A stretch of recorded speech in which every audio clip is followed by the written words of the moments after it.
opinion, the notion of a Nobel Peace Prize for President Donald Trump is a peculiar one, but only the most petty, hyperpartisan soul could wish for him to fail at the meeting currently scheduled for June 12 in Singapore.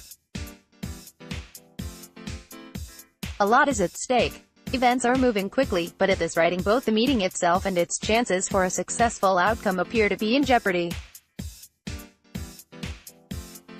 The seemingly good-willed rapprochement that began with North Korea's attendance at the recent Winter Olympics has largely evaporated in the last few days. North Korea has threatened to pull out of the meeting in Singapore, and Trump is saying what he often says, "We'll see what happens." A meeting between Kim Jong-un and Trump was an improbable proposition from the beginning. Ordinarily, the foundation for such a meeting is laid well in advance by diplomatic subordinates, whose preliminary work reduces the stakes for a summit between heads of state and helps determine whether such a meeting is feasible. But even Kim must have been gratified and maybe a little surprised when Trump readily accepted his proposal for a meeting without the customary preliminaries. Kim's stature was elevated substantially by the prospect of a face-to-face summit with the leader of the free world, and Trump required nothing in the way of concessions in exchange. Kim may have understood the irresistibility that the meeting would hold for Trump. During the campaign, Trump said, "I alone can fix it."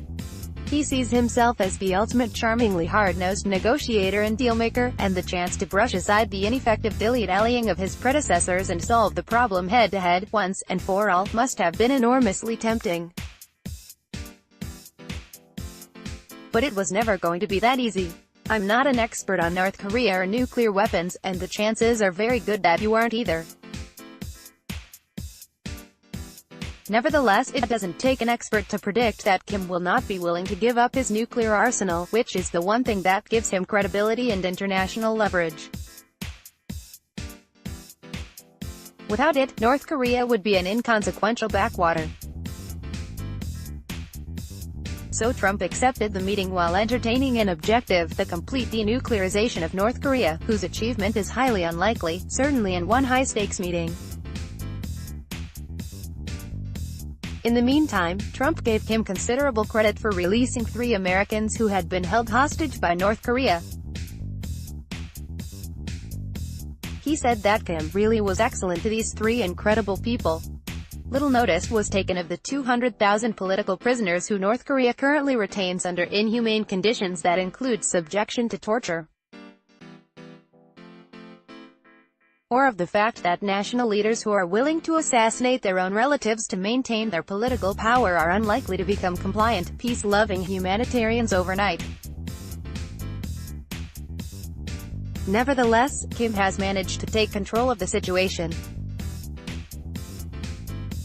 Trump should reclaim the initiative by canceling the June 12 meeting before Kim has a chance to do so.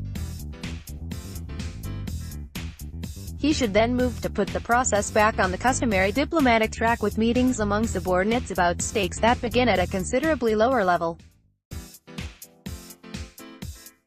Of course, Trump will not be inclined to admit he made a mistake in immediately accepting the proposed meeting. But the status of the meeting was always tenuous, and it wouldn't be difficult to save face by blaming Kim for its derailment. When Trump says, "We'll see what happens," he's trying to convince us that his position is so strong that he can afford not to be overly concerned about what happens. This may be an effective tactic in business negotiations, but international diplomacy is another matter. The prospects for the success of a meeting between Kim and Trump aren't promising, but talking is always better than war. Trump has an opportunity to put the talking back on track. He should do so unless he is willing to risk a catastrophic nuclear exchange long before it becomes absolutely inevitable. And that's the direction we're currently heading. John M. Crisp is an op-ed columnist for Tribune News Service, ed.